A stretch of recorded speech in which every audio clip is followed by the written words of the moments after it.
Thank you very much. So welcome to our second session dedicated to impact of management and marketing research on society.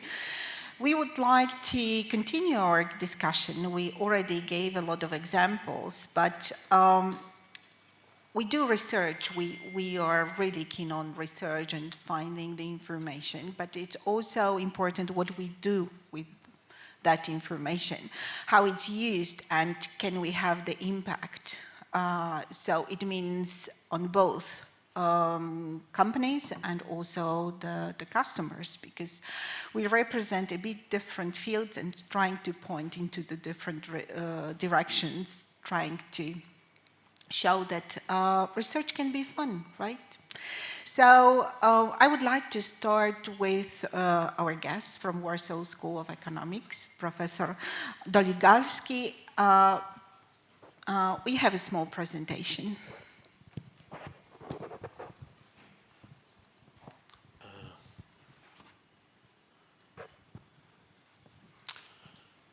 We can see that. Oh, thank you. So let me start with some insight. If you ask me what is the most common strategy of a digital platform, it is following. First, the platform acquire sellers. So it's attractive and it's nice to sellers. Then it attracts buyers. And when it attracts buyers, when it binds buyers, when it keeps buyers with itself, then the platform becomes tough. Becomes tough, difficult for the sellers. So this is what I want to tell you, to explain you in which way platforms take advantage of their position, of their privileged position. And what is interesting, it has much to do with ethics. It doesn't have to do much with COVID or war in Ukraine, so this current phenomena has not influenced it. This is, I would say, a natural stage of platform development. So in which way platforms abuse their privileged position? And this is an article from 2021 by Andrzej Hagiel and Julian Wright. And they claim that the platforms, e-commerce platforms, when they feel safe, when their position is secured, then they raise fees for the sellers. They change the recommendation algorithm, so the price matter. They made their system so the sellers need to advertise, need to pay additional money for the platforms. And now it's got, I think, the most important thing. They start selling their own products, which is the imitation of the products sold by these sellers. And the last one is that they want to weaken the relationship between the buyer and the seller. So we as buyers, we should be loyal to the platform, but we should not be too much loyal to a certain seller, because if we will be loyal to a certain seller, then we don't need a platform. And it works. For example, I bought something on Allegro, I found something on Ceneo, but I don't remember which company sold me the product. I knew where I found it. So for our guests, these are two major Polish e-commerce platforms. And I will give you one example for the imitating the product. I mean, I'm going to talk about it, but the first example is that I've heard from a student from my lecture. I talked about it, and he said something like this. He's selling some stuff, industrial stuff, so the stuff some products that companies buy, and he thought about selling through Amazon.com. But he gave up this idea because he was afraid that the company, Amazon.com, will copy the product and will sell a similar product under its own brand. And we may argue whether the guy whether it was the right decision or not. But what I want to show you are the examples which show that it works like this. So this is the article from the year 2015, and the article is when platforms attack. So what you see here are the batteries that you can buy from Amazon, and they are labeled with Amazon. And Amazon acts as Amazon has different business models. One of the business model is an online store, so you can buy books directly from the store or different products, and the other is the platform. So basically, you can buy from other sellers via Amazon.com. And these two things overlap. So basically, you can buy this Amazon batteries from Amazon and also from the sellers. But what is typical for the sellers, that they cannot reduce the price for the batteries. So the sellers can do less than Amazon can do. And it was a starting point. I think it was one of the first articles about the love-hate relationships between buyers and sellers. And you may say, this batteries, this is just one example. But look, there is a brand which is called Amazon Basics. Amazon Basics is a line of the products which probably will not impress anyone when you buy these clothes, but they are practical, they are probably value for money category, and they are relatively cheap and good quality. And similar one, Amazon Essentials. So you see, these are the kinds of products which you buy when you don't want a fancy brand, when you don't want to spend too much money. And in this way, Amazon is competing with its partners, with its sellers. And this is not a fair competition, because Amazon or the platform, we shouldn't talk too much about Amazon because this is a general problem. The platform acts in two ways. As it's the provider of the ecosystem, it's provider of the market, it's the provider of the market mechanism, but it's also a major player. And you may say this is like an American problem. I think it's a general problem. Look, this is a Polish problem. This Pyszne.pl is like Polish Uber Eats. So basically, they deliver food from restaurants. You may say this is simple business model. Not much is happening here. But on the contrary, what they write in the contract, according to this article, is that they allow themselves to create a fake restaurant. What does it mean? They, for example, if they are like 9 sushi restaurants in Warsaw, they can create a 10th, and it will be a virtual one. So if user buys a sushi from this restaurant, another restaurant will fulfill this order, but will get less money for it, and the more money will go to the platform. And the platform has a privileged position because the platform knows which products are sold, which prices are the best, and the platform, last but not least, may advertise itself for free because this is its own ecosystem. So we see, again, this is not fair because the platform is provider of the marketplace and is also a player in this marketplace. Is playing according to the rules that it has created by itself. So these are the examples in which platforms operate and in which they abuse their privileged position. But you may say this is nothing new, because if you go to the traditional distribution channel, like to regular chain stores, then you will find something similar. They are similar products. So this is what you can see here is the screenshots from mobile application of Lidl, in which you have a choice. You may choose a brand product, or you may choose a product which belongs not to the platform but to the company. So the same happens in a completely different environment, which are the so-called pipelines, which are the traditional channels. So that would be it.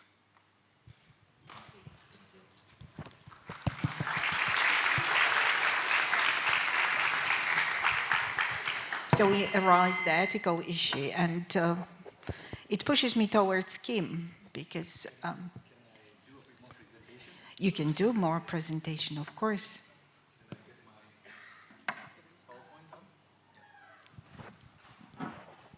I hope I can improve on it, and yeah, but I'll just go.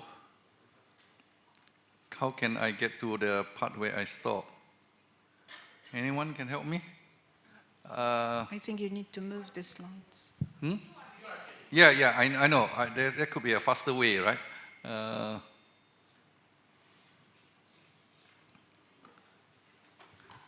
Yeah. Okay. Let's start from here. Now you see that I'm looking at business ethics and etiquettes. Okay, and I want to show that research is very important, and the impact of our research that can actually provide new information to buyers and sellers in terms of what each other needs to provide to the others. Okay, so if you look at it from the point of view of academics versus business people, we divide gift giving. So now we're looking at gift giving. So you find that there is a kind of gift giving, the idea, and then in terms of gift giving is necessary, and gift giving is suitable, expensive gift giving. So you find that there's a big difference here. So you find that between academics and business people, when it comes to expensive gifts, business people tend to give more expensive gifts. And academics will say that, well, as long as you give gift, it's fine. Okay? So when you're in the real world, especially when other parts of the world, like in Asia, okay, Australia and New Zealand, probably you're least likely to give any gift because they'll be considered as corruption. Okay? But whereas in other parts of the world, like in Asia, like in Central Asia, like in Africa, for example, gift giving could be a necessary way to smooth the business transaction. Okay, so that's what the difference here.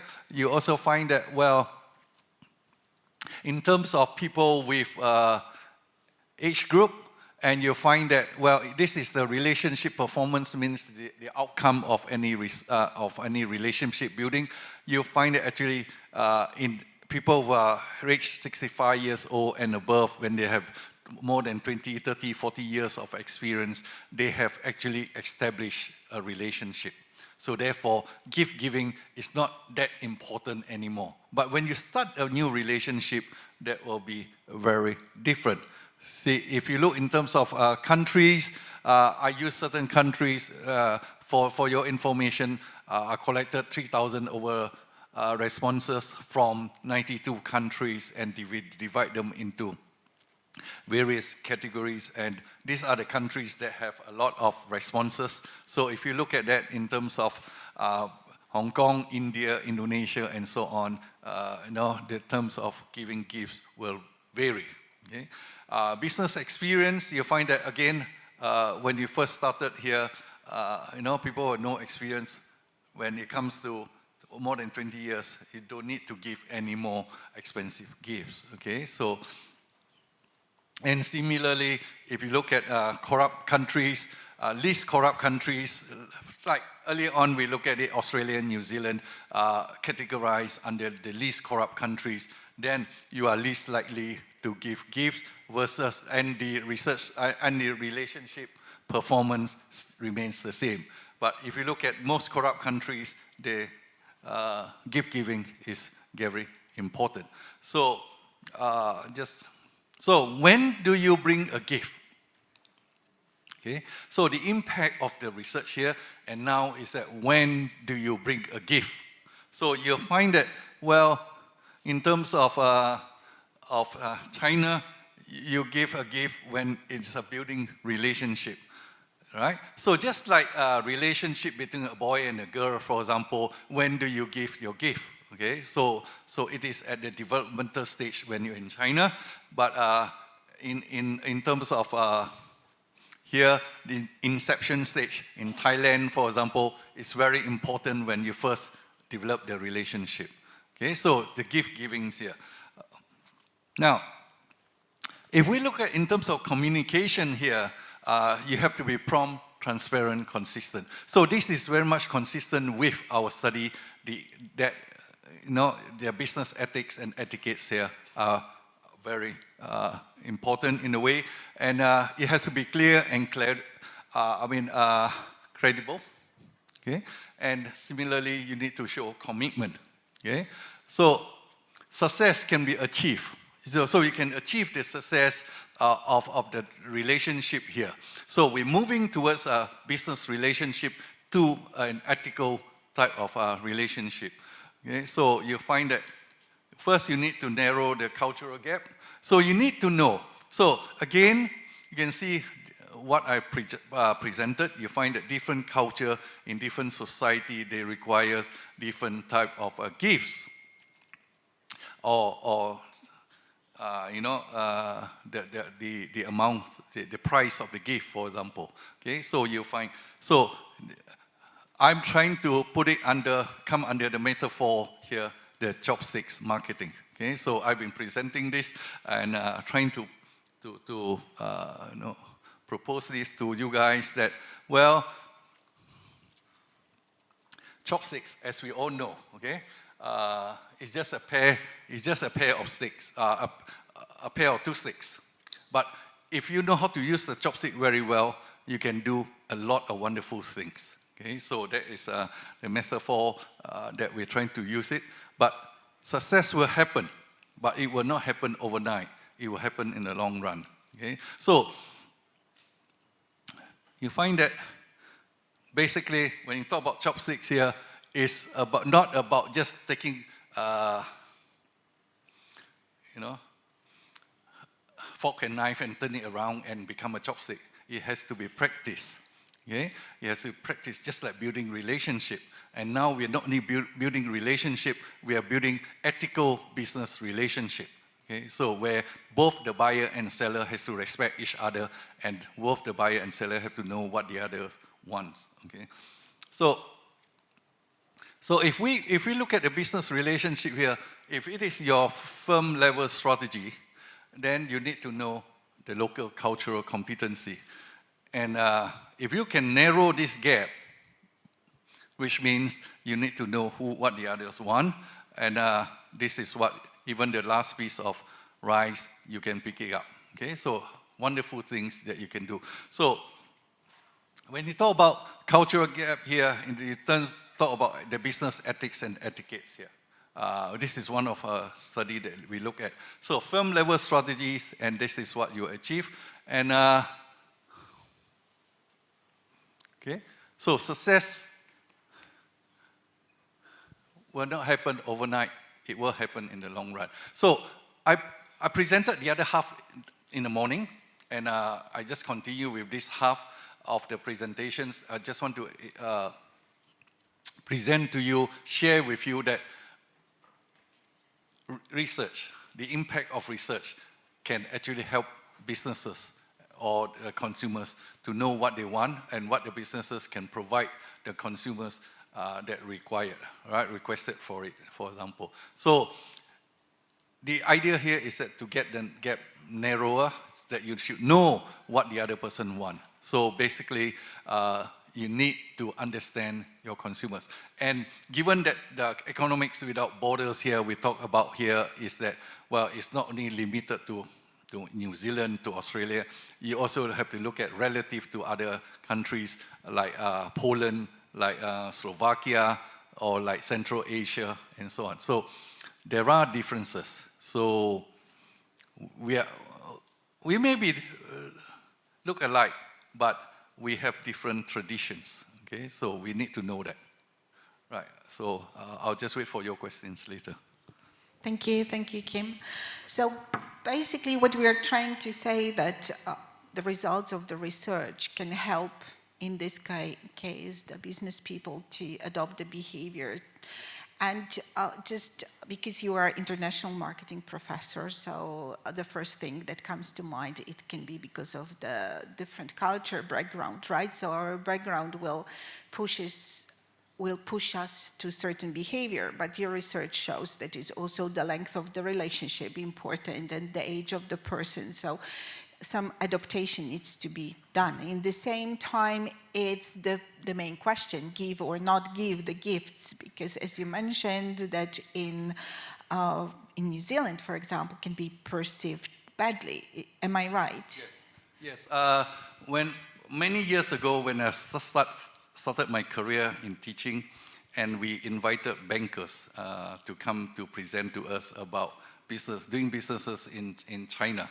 That was in the year 1998, 1999. Most of you probably have not born yet, but there were a banker from Australian New Zealand Bank, ANZ, okay, and he was adamant that he will not give gifts to the business partners in China, whereas other banks like Westpac, Westpac, Bank of New Zealand, and Australian National Bank, for example, they do give gifts. Okay? But Bank of New Zealand managing director refused to give gift, and he was actually called back because they're not building any business relationship at all. Okay? So because of his adamant that he doesn't want to give gift. So depends on where you want to go. But if you are from New Zealand and you go to Central Asia, for example, then you are in trouble. If you are not giving gift. It can be perceived badly, right, as unpolite. But if we reverse that situation, I assume that it can be like too much overwhelming situation. Yes. He could be working in, say, go to America, for example. In America, there's a law that you're not allowed to give gifts about this bribery. So even though the bribery took place in Mexico, I read about the case that this Walmart got sued for some bribery in Mexico because they got involved with the politicians, and they gave some money and they acquired a piece of land and built a Walmart supermarket in Mexico, and they were prosecuted for that.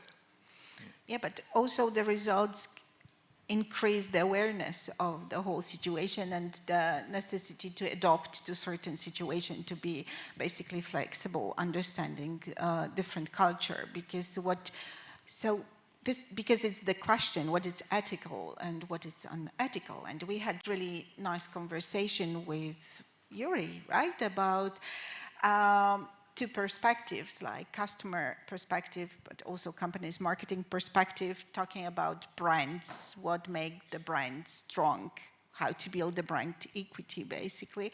So what is your opinion, thinking about the ethical behaviors? We already touched the topic a bit, but maybe you have some more to add about, especially now, we are after a special time. Right. Actually, maybe I'll take a step back, and because originally I thought the second session was about how to the impact of research, right? And I thought the audience I was imagining is faculty and PhD researchers, because so maybe what I can do is I can reflect a little bit on my experiences of challenges and issues that are arising from that, and perhaps we can have a discussion on what you guys think. And also, it might be useful to students to see how what you learn in universities might be different or challenging when you translate it into a business, right? So I think it is particular for business disciplines that business disciplines are applied disciplines, right? Which means, on the one hand, we need to create new knowledge, right? Because that's a part of scientific process, that our job is actually to create knowledge, right? On the other hand, because we're in a business discipline, we apply discipline, which means that there's a high expectation of societal impact, that whatever you create in your research, whether it's through interviews or modeling or experiments, whatever it is, it needs to be used somehow, right? However, and it's becoming more and more prevalent that I would say in the beginning, right, business schools, and it's a bit of a history lessons, but in the beginning, business schools were more applied, right? They used to think that, how do we help businesses, right? But particularly in the US, the culture has changed a little bit towards focusing more on research. And I think there are pros and cons to this, right? On the one hand, it's positive because a lot of times if you're not constrained by thinking of what is useful at the moment, you can create knowledge which might be very beneficial in the future. On the other hand, if you're always starting your research like, okay, what is the problems that businesses face at the moment, you're constrained in that space, and you only kind of solve the immediate problems, but you never see what future holds, if you wish, right? So, and if you kind of cross-reference with other disciplines, right? When the electricity was first invented, nobody knew what kind of future things electricity may hold, right? Because this kind of things take time, right? So I'm a big proponent of the fact that business schools should be doing research, focusing on creating research, right? On the other hand, we are also social institutions and need to find our own relevance, right? And it's important to build that. It's like to show or demonstrate what do you actually change, right? So one of the major challenges that I think of these two different ecosystems, if you wish, is that we actually have very different motivations. As a marketing professor, right, when I look at the problems that I want to solve, I'm not so much interested in application to when I start research. I'm more interested in novelty. Why? Because I want to create something new. There's no point of me to creating yet another marketing program which imitates another marketing program that already exists. What I'm interested in, what is a new program and how it's theoretically and scientifically different from what we already know, right? So if people tell you, for example, brands should focus on symbolic differentiation, if I find an effect that symbolic differentiation doesn't actually work, for me that's much more exciting, but it might be not very useful for brands at the moment, right? On the other hand, if you work with businesses, and we learn this, academics learn this a lot from consulting, is that very often you don't actually need to use your latest research in solving a business problem. Very often you can just as well solve a problem at hand by using older knowledge, right? Or somebody else's knowledge, not necessarily tied to your research. And I think this is where the conflict really comes from. And there's no really sort of silver bullet of solving that, right?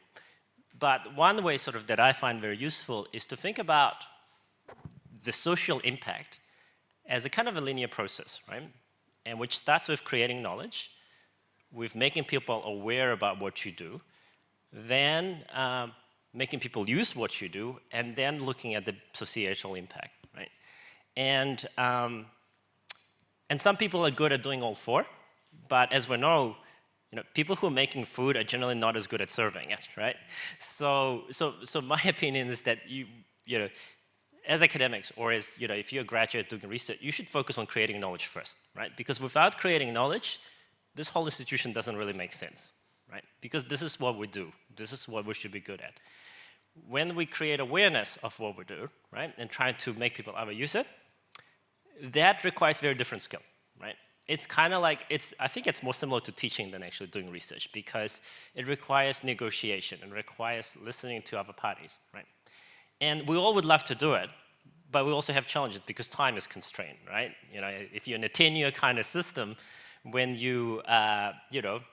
and it takes you 6 years to produce a journal publications, you have very little time to actually get people to aware about it, right? So what I find it useful is that you try to find people who can help you with that, right? And this is where, like, I don't know, this is where the university's institution become really important, because there really needs to be support for these kind of things, right? So for instance, for me, I find that very useful to find, because I do research in marketing for better world, right? So looking at how marketing can benefit not only companies, but also consumer societies at large, I find very useful to talk to NGOs, right? And the challenge that I give myself is that, what can you do in 4 hours, right? So in other words, we spend all this time on doing research, and that's because we're passionate about it, but what can you do in 4 hours in terms of disseminating your impact, right? And these days, you can do a lot in 4 hours, right? You can send hundreds of emails to different organizations, say, hey, this article I wrote, what do you guys think about it, right? Or you can find, for example, organizations that actually specialize in that. So there are, like, especially in NGOs, they're much more open to trying to understand what you do, right? It's trying to understand what you do theoretically. And if you do that, you don't actually need to pretend like you know anything about business. Because the chances are, the managers know more about the businesses than you, right? But what we know is research, right? So I guess my point I'm trying to make is that perhaps we shouldn't be trying to do everything. Perhaps we should be trying to do what we're good at.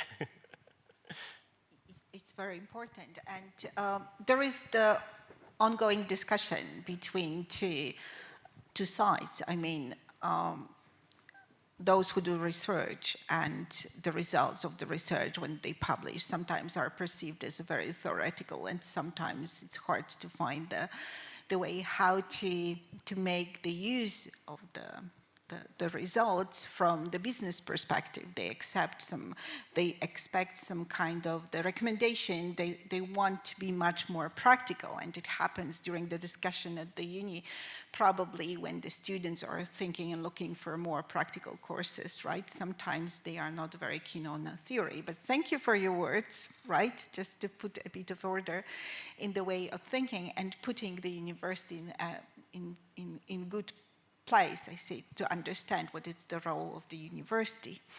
But now thinking about your fields also, so I would love to go back to my question about this application of the results of the research and what you can see and what is happening in your field from also ethical point of view. So is it like a change, because we live in the environment that changes permanently, right? COVID happened, and we all say that we behave differently. Companies are behaving also differently. So I would go back to my question about the ethical during that time and afterwards. Do you see some changes or improvements, or just the opposite, something bad is happening nowadays when we think about marketing activities? Any comment on that? Well, I start off with a bit of what I've observed in the last few years is that if you look at in terms of New Zealand, the chicken eggs is one example, okay? So the companies are moving towards free-range chickens, and then they're no longer going to have caged chicken to produce eggs. So it's moving towards that direction. That's because the consumers want it that way. And similarly, fossil fuel, for example, in New Zealand, again, we have banned the production of petroleum in our offshore buildings, simply because the consumers demanded that we should move away from fossil fuel towards other kind of materials that can generate power. Okay? So again, on that, New Zealand banned that, but we actually import more oil from somewhere else. So we banned it, but we imported oil from Saudi Arabia, from Indonesia, from somewhere else, in order to power our plants, electrical plants, other than hydroelectric dam, for example. So we still need fuel. So the question here is, on the one hand, we cancel it off and say we're not going to have any more fossil fuel, our own production in our own backyard. But on the other hand, we started to import from other countries. So we actually raised the price of petroleum in our own country. So would that be beneficial to everyone? Yeah, this is a good question. Yeah. And thinking about, from your perspective, from New Zealand perspective, about the marketing activities of the firms, right? And maybe you are following what is happening in another part of the world. What you can name as the trends that are happening in marketing right now, just to say, to show or to explain, is it like any kind of differences or similarities, or because of globalization there is no point to talk about those different perspectives anymore? I think it's both. So on the one hand, I think, and what I mean by both, it's contextual, right? I think in some areas, there's probably not much difference between people in different parts of the world, right? Whereas in others, the cultural differences become quite attuned when it comes to consumer behavior, right? And I think an important aspect of doing research like this is to not say, look, New Zealand people are different from Polish people. It's more a matter of when and how, right? So, for instance, research has shown that when it comes to youth cultures, there's very little difference actually in the way that kind of people react to new trends like, you know, sustainability or fashion, because it's driven by globalization. On the other hand, if you come to more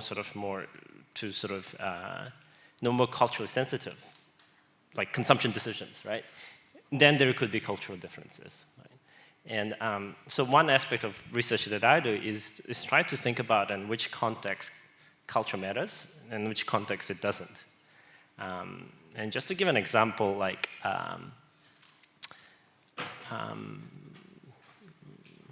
what would be a good example? Do you have it? May I give you an Okay, good. okay, can you hear me or not? I think so. I'm this kind of, does work not? Okay, thank you. I'm this kind of researcher that is seeking for stability or for the things that do not change. And business and economics are sophisticated. So you can look at business from the perspective of trends, but you can also look at the business from the perspective of the things that do not change. And the business models are the second one.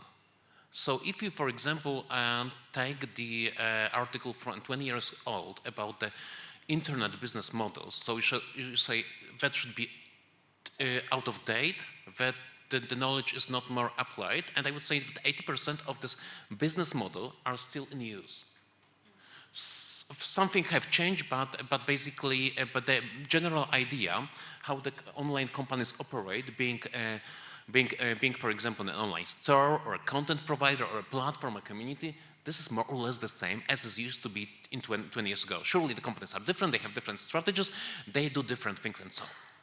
And if you ask me, what is like the phenomena in marketing, which is out of local, like which happens the same in different cultures, in different market culture, I would say that this is something like channel conflict. So conflict which is based on competition between different channels in the same company. And when I teach e-marketing at my university, I give students following example. In the late 90s, Levi's, like the producer of clothes in the US, they allowed to sell to buy clothes online. So they started online selling. It was the late 90s. And this decision was successful. So what went wrong? When was the problem? The problem was following. The retailers which cooperated with Levi's, they protested and they said, if you do not stop the online selling, we will stop selling your clothes and we'll sell clothes of different companies. And surely Levi's gave it up. And it was the late 90s in the States, so 97 something, maybe 96. And I told this story to Polish students, and one of them said it was the same with my company. So basically, they gave up. They wanted to expand to online selling, and like shortly before pandemics, another student told me it's the same in my company, but it's even worse. So the company is selling the stuff that you use in the garden. To sew the grass or something like this. So you may imagine what kind of equipment is this. So, and they basically sell through two channels. One of the channels are sales representative, the other sales representative, and the other one is the website. And what was the problem in this company? Namely, the sales representatives, they told their customers, do not visit the website because you will get the viruses and they will destroy your computer. And what was the reason for such claim? The reason was that on the websites, the prices were lower. And if the customer visited the website, then it probably would buy online and not from the salesperson. And this is an example of marketing phenomena which happens similarly in different cultures, in different times. So as I told you, the example is pretty new, but the example of Levi's is like 25 years old, and it's from the early e-commerce.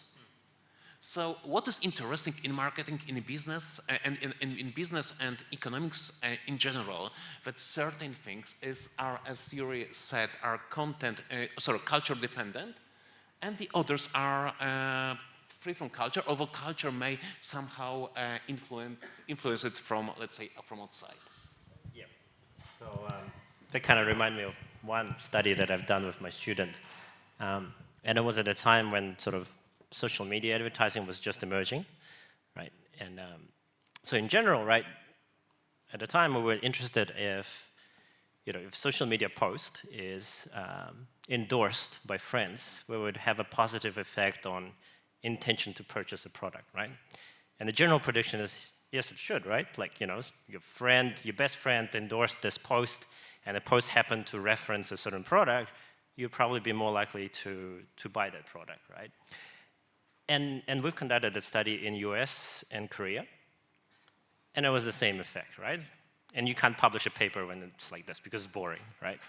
But what we found more interesting is that if people's persuasion knowledge was activated, so in other words, if they were skeptical about the post, so for instance, if the post appeared with the disclosure that the post is advertisement, right? Note, this research was done before the disclosures were enforced on social media, so when it was still optional. So what we found that when there was no disclosure, the effect was the same whether it was in US or in Korea, right? So friends' recommendation had a positive effect on advertising effectiveness. But when there was a disclosure, it was basically it's divergent effects. So in US, when the disclosed post was advertised by friends, it had a negative effect versus not having friends, because people thought that the friends' recommendations were corrupted, and therefore that kind of post actually had less credibility when it was actually without friends' recommendations. So therefore the system somehow is being annoying and utilizes your private information about your friends, making it endorsed on social media, right? On the other hand, in Korea, in a disclosed advertising condition, when the advertising was disclosed, friends' recommendation had a positive effect on the advertising effectiveness, right? So positive effect in Korea and negative effect in the US. And when we started looking at it deeper, basically it was to do with how different cultures frame relationships and friendships, because in Asian cultures, relations tend to be malleable. So in other words, people have less sort of clear boundaries between private life and commercial life, which makes them more accepting when you have friends' recommendation in commercial settings. Whereas in other countries, in this case it was US, there's much more clear boundaries, right? So friends are friends, business is business, right? Don't mix pleasure with business.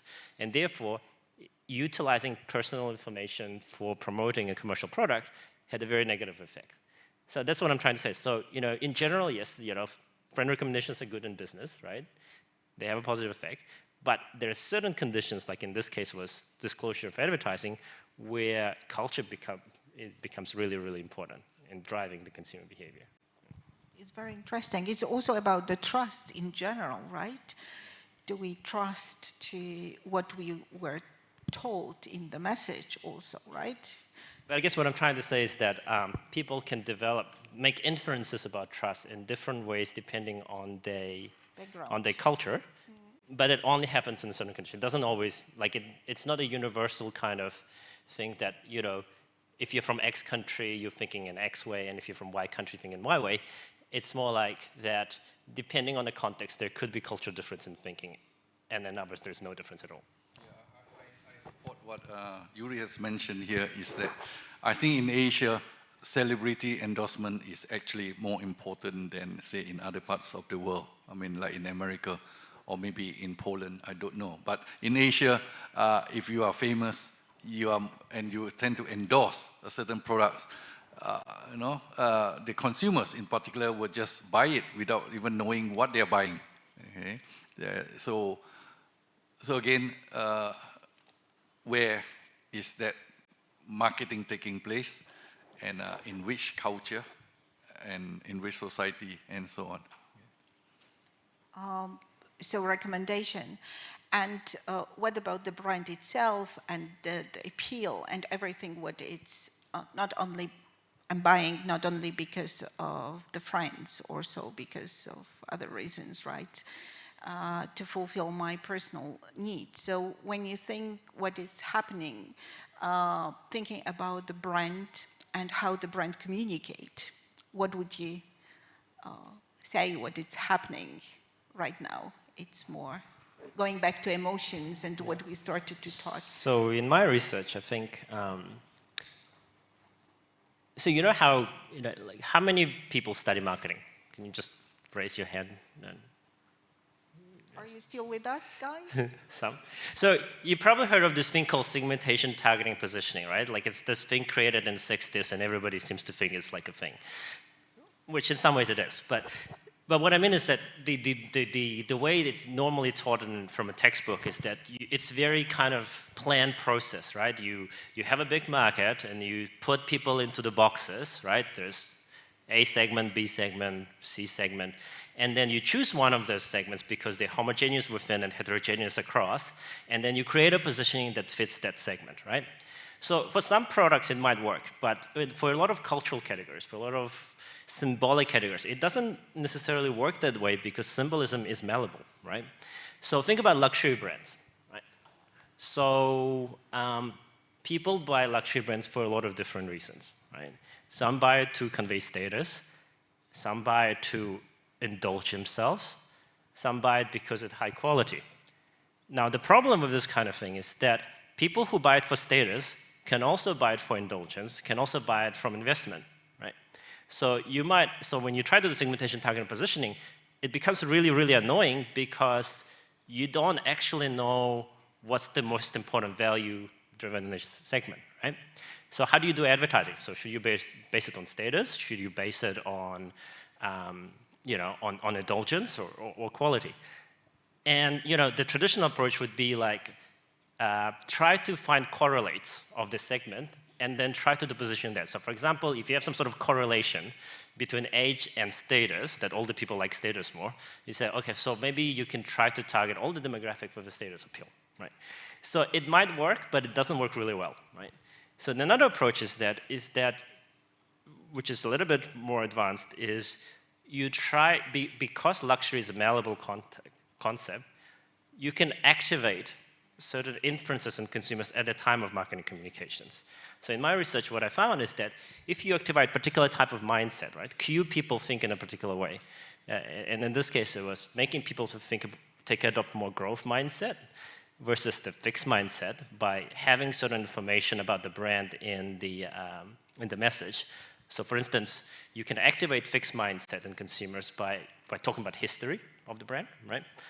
Or you can activate a growth mindset by talking about innovations of the brand, right? So if you talk about innovations, we found that using cognitive message, so using message that talks about the quality and superiority of luxury brands in terms of functional performance, produced much more effective advertising. But if you cue history, right, and the fixed mindset thinking, then the status appeal was more effective, right? So in this case, rather than doing segmentation, target, position based on different types of people, you make people to think about luxury in a particular way, and then you create advertising that works the best possible way in that particular situation. Interesting. Okay, if I may follow on Yuri's narrative. I also use this as STP, so segmenting, targeting, positioning approach in teaching online marketing. So this is, as far as I know, taken from mass marketing, when companies did communicate with the market, with the consumers, with mass media, using mass media. And so the last stage there is positioning. So this is a situation in which the brand or the product or the company is perceived with certain attributes by the consumers. At least I understand this like this. And then I ask students, these are the students of some kind of online marketing course, kind of this, give me an example of a brand or a company which is well positioned, which has these attributes pretty well known among consumers. And do you know which brand they give? They give something like brand like Volvo, which is safety, maybe IKEA, which is some kind of related to the family, and so on. And if I And if I ask them for examples, they almost never give an online company. So my claim, I mean, this is my speculation, I didn't research it like in a formal way, that the online brands, not only platforms, they have this symbolic differentiation. It's weaker than the traditional brands. So basically what online brands communicate, or in which way online companies compete, is more like functional brands than, functional values than the symbolic values. So in this way, the online companies would be more functional. They would make our life easier than they would give us some identity, they would enhance our personality, or they would give us some image that we would be able to communicate to the others. I'm not sure whether you guys agree with that, but I mean, this is my speculation. So that the online brands are somehow limited compared to the traditional brands, but maybe they also are developed not so much with advertisement, but with everyday use. So basically, my claim is following. This is also what I ask my students. Do you remember an online do you remember an advertising campaign for an online brand? And sometimes they happen to give an example, but most of the brands that we use, be it Google, Facebook, Onet, Wirtualna Polska, and those Polish examples, they were built without a significant advertising campaign. So they were built on like everyday use, giving us everyday values, maybe also word of mouth, but not with the like institutional communication. So maybe that's why these online brands, they differ a bit from the traditional ones. So I think if I understand you correctly, it might be tied to this idea that, you know, back in old days, when we did advertising, and some people still think that it's a thing, that you should create a brand with the perfect story, right? That, you know, it's coherent, and with all the different aspects of marketing communications are very coherent. You create this very nice story where everything is perfect, right? You get the right celebrity, you get the right message, you get the right country of origin, and it creates what we call congruence effect, right? But the problem with this kind of congruent, very coherent and stories is that they get boring really fast, because it's like watching a movie where everything is predictable, everything is perfect, right? And I think particularly with an online space, there's probably perhaps more move towards humanizing brands a little bit. And people are not perfect, right? That when you think about it, it's much more interesting to see something growing and developing and changing as opposed to something always being the same, right?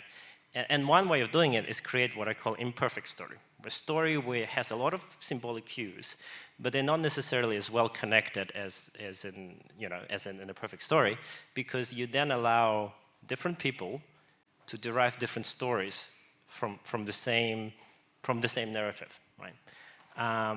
So one example of it, even before the internet, was Star Wars, actually. Right? So Star Wars has a very long story, right?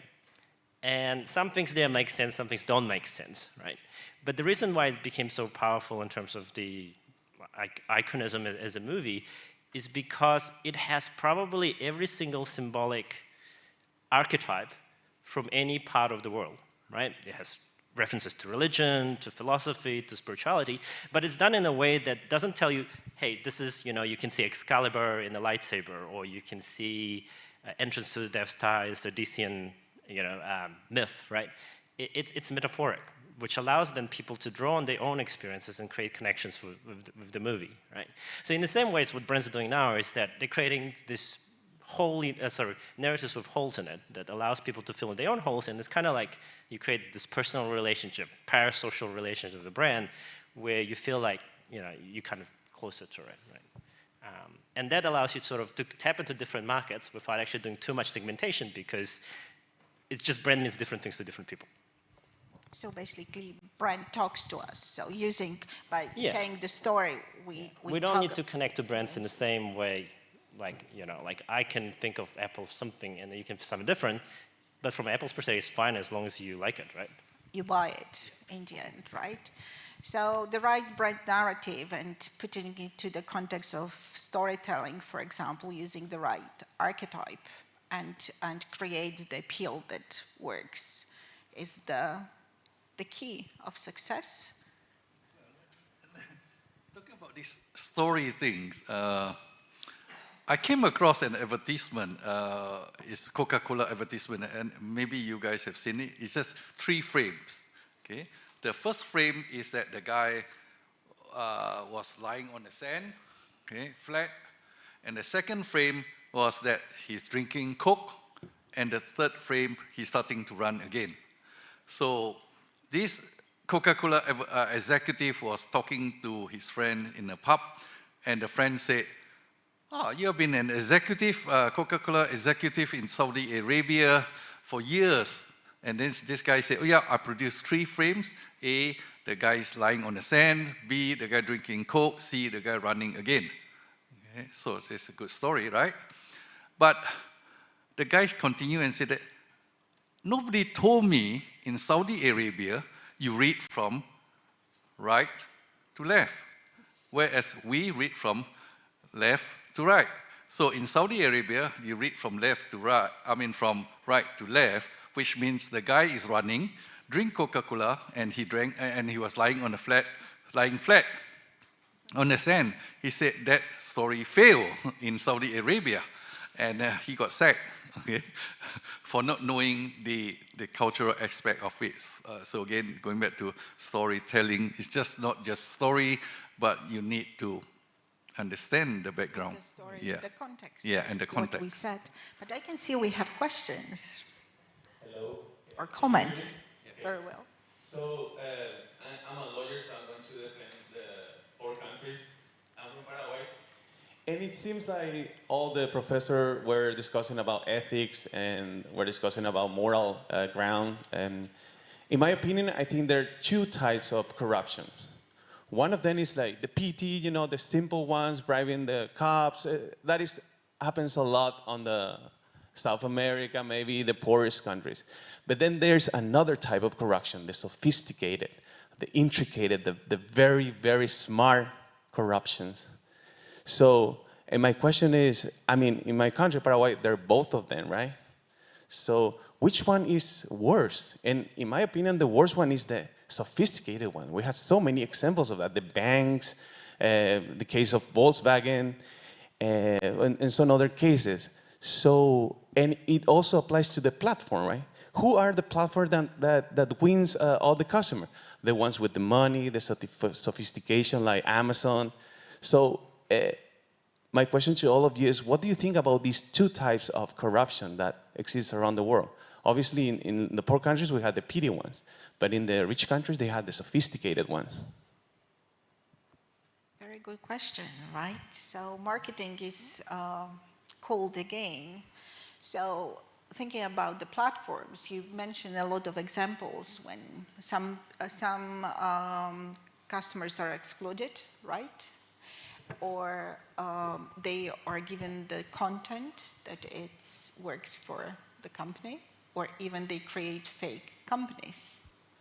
Yes, this is the problem of platforms. When the platform is mature, then it can take advantage of its privileged position and can grasp the value which should go to its customers, which is in this case sellers, but sometimes they are content producers and so on. And it happens.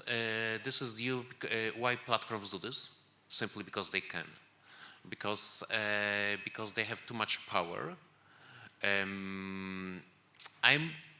I don't have clear answer whether we should call it corruption or whether we should call it monopolistic behavior. Maybe the other is even worse because then you can be sued for that. Because there are some, the question of regulation of platforms, this is the topic which is highly discussed right now for the last 3 years, I think this is the major topic in conference on platforms and in the best universities like Harvard and so on. Surely there is, and the concept of platforms is developed also in the area of law, but I don't have like clear answer right now. So I can give you like corruption is something is the way when the happens when the economic market mechanism does not work and someone wants to make his or their own preferred solution work. So in this way, the person or the entity pays for that. So we can treat somehow corruption as a market mechanism, but still it's very controversial what I'm saying right now. So basically, the point is that I'm not pretty sure how to put the corruption to the platform, but maybe what platforms do is even worse than the corruption, at least on the low level. Maybe it's about if we can recognize it, and maybe it's if there is a penalty, we can prove that we are cheated, right? So this is also. May I put another topic on the table? It's because you are talking about the companies, the corruptions and the branding and so on. But I would like to come back to the customers. And since decades, there is a very big phenomenon concerning the sharing economy, and from the customer perspective is the collaborative consumption. Well, thanks to the new technology, after the financial crisis 2007-2009, there was again blooming of the sharing economy and the collaborative consumption. During the pandemic and after pandemic, and also because of the war at the Ukraine, again the collaborative consumption is growing. But what do you think? What will be the future of this area when we are trying to be a bit out of the main market or the mainstream market, from the perspective of the customers and also from the perspective of the platforms? Because thanks to the platforms, the sharing economy could be put on the much higher level. Thank you.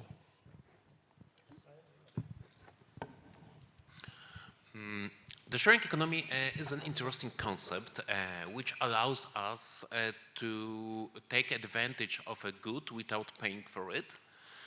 And it has developed with the internet.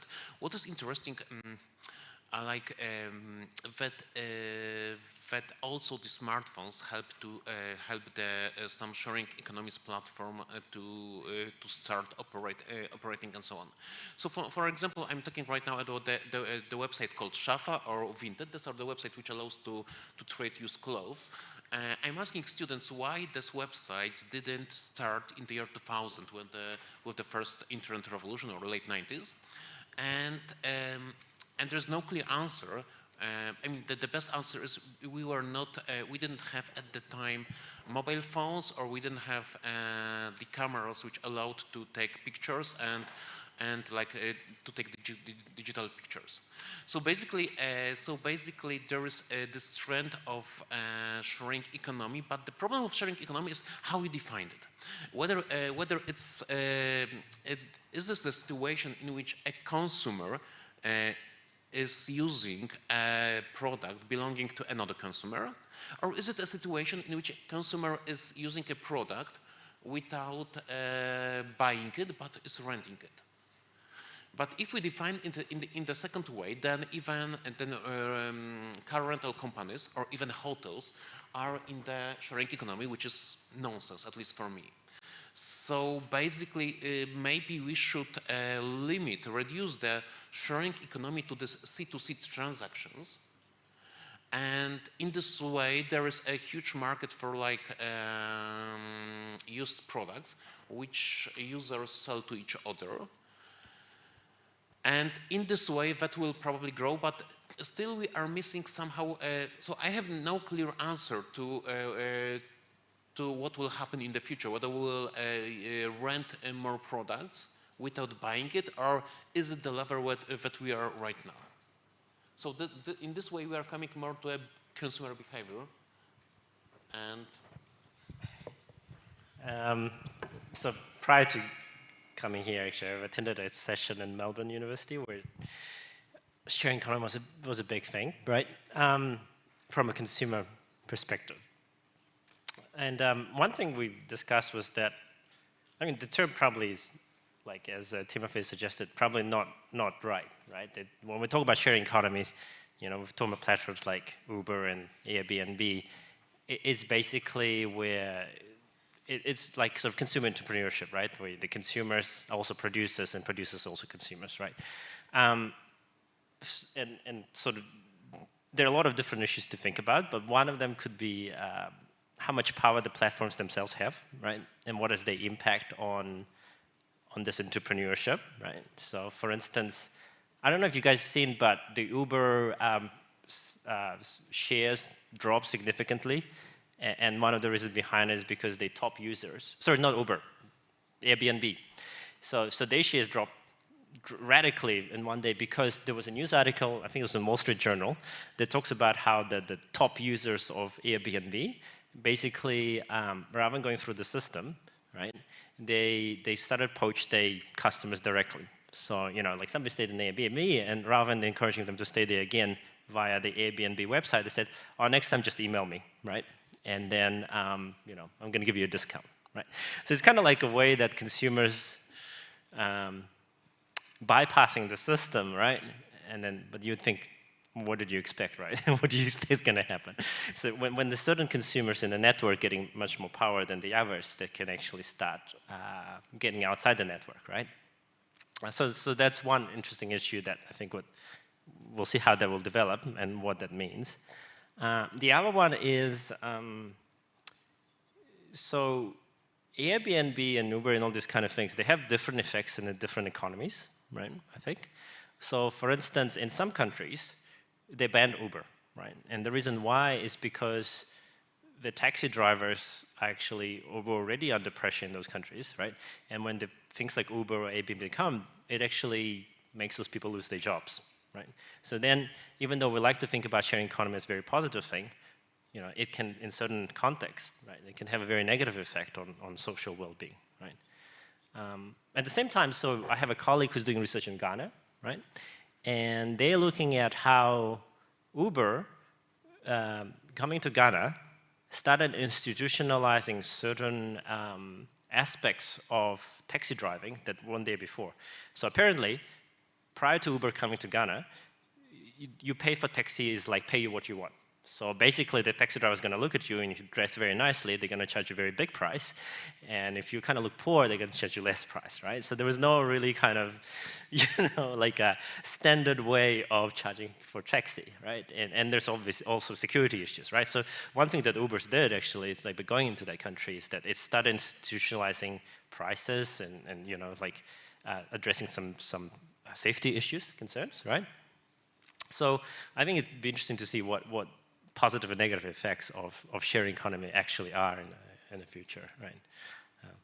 And thank you so much. And actually, my question was by purpose, because we are looking for the answer for the questions concerning what is the role of the researchers and the universities for the society. And because my concern is the customer rights protections on the market. And we have quite well regulated the customer rights and how they should be protected on the regular market, so B2C.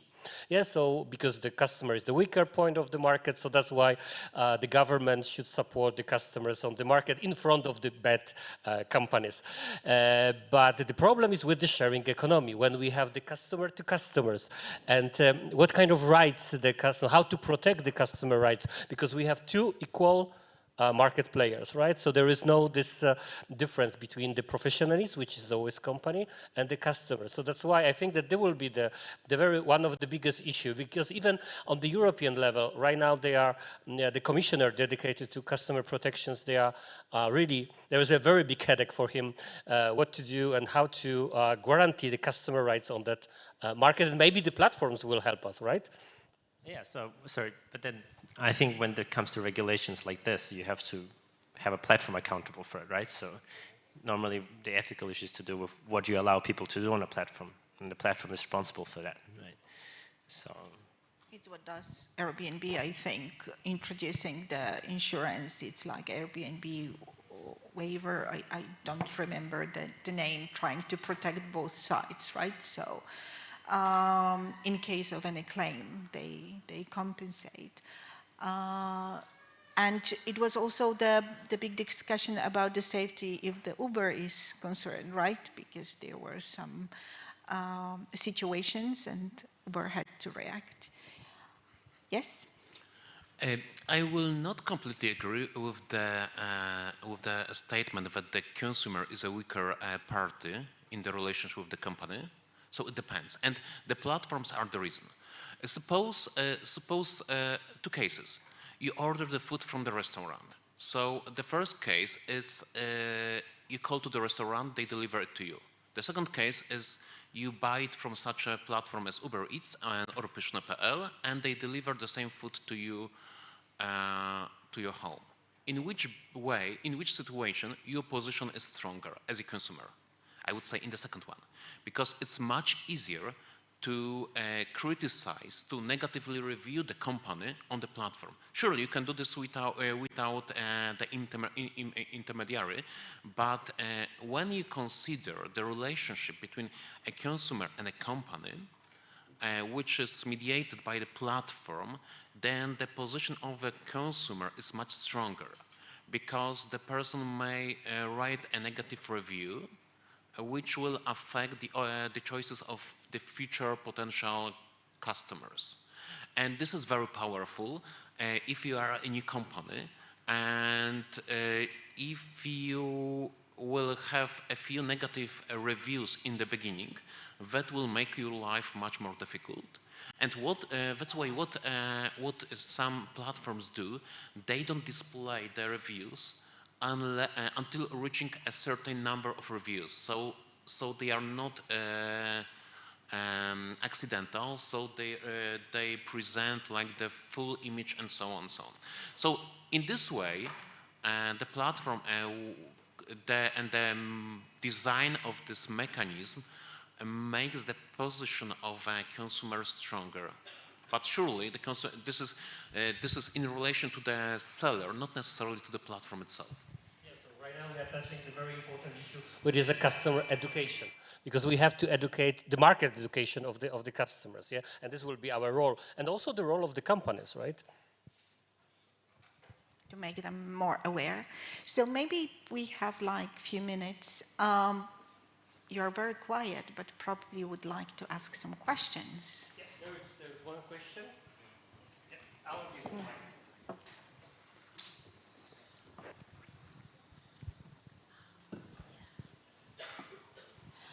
My name is Dr. Rivka Tungarbu from Africa and Nigeria. We have been talking about platforms and ethics. We have this very unique problem in Nigeria where we have several loan platforms. As a result of poverty, many people can't afford so many things. So there are these online platforms that come up with several loan offers. And some of those loans will be as little as, say, $10 or $5. And after customers get these loans, they give a specified time period that that customer must pay. And let's say 2 days after the deadline, the loan companies will publish the customer's name and say, this customer is dubious, is bad, and paint all manner of image against the customer. So to me, this is actually very unethical.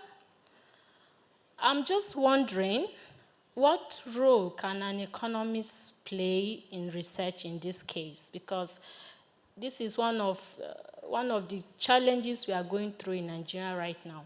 Thank you.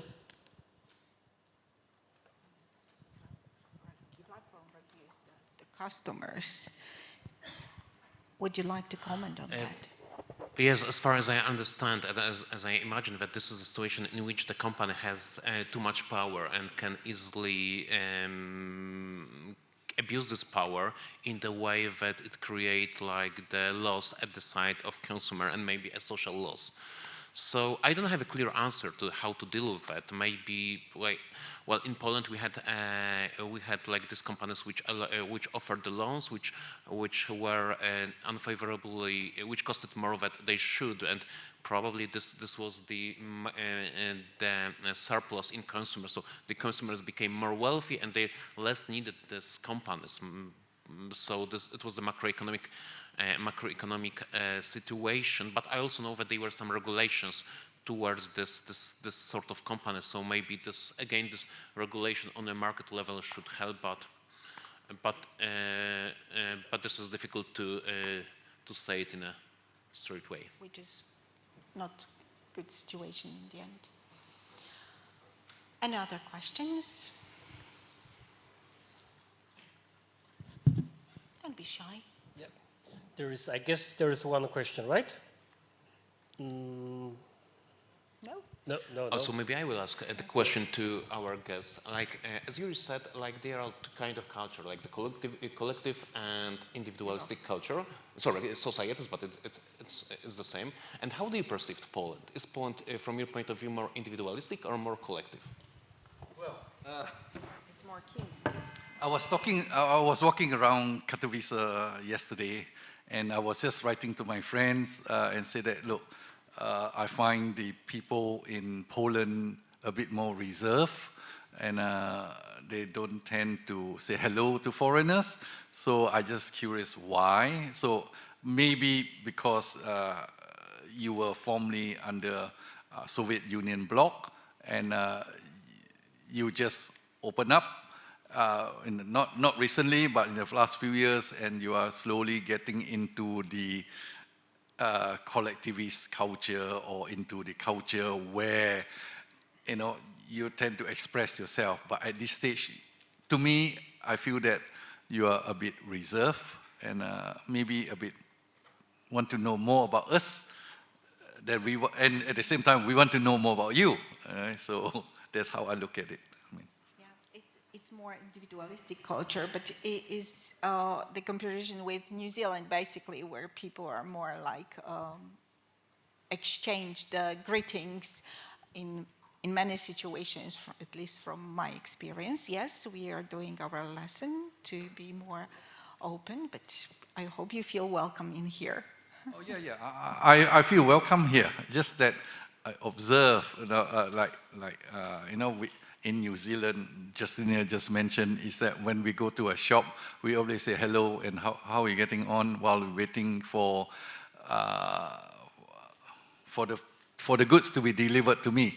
I'll give you another example. I was in Frankfurt Airport on Monday, and I went to a store and bought a pretzel and a sandwich and a bottle of water, and I asked the question too fast. I just said, how much is it? The guy turned around and said, I'm not a machine. I'm not a machine. Can you just wait for a while? Let me key into the machine and then give you the price. Whereas in my observation in New Zealand is that, oh yeah, fair. Just wait for a while. I'll get it in for you and tell you the price and so on. So whereas in Frankfurt it was very different. I'm not a machine. So just wait. People, right? It's quite a busy airport, for sure. But you've many times been to Hungary also. I've been to Hungary since 2006. I've been there 18 times, 18, sometimes twice a year. I have a friend there who invited me there practically every year. And obviously, I just was asking someone, I don't know whether I ask you about Cinque. Very good. Yeah, but to me, that was, quote and unquote, that was more like Hungarian. So I didn't know that in Poland you use the same word. For me, it's like,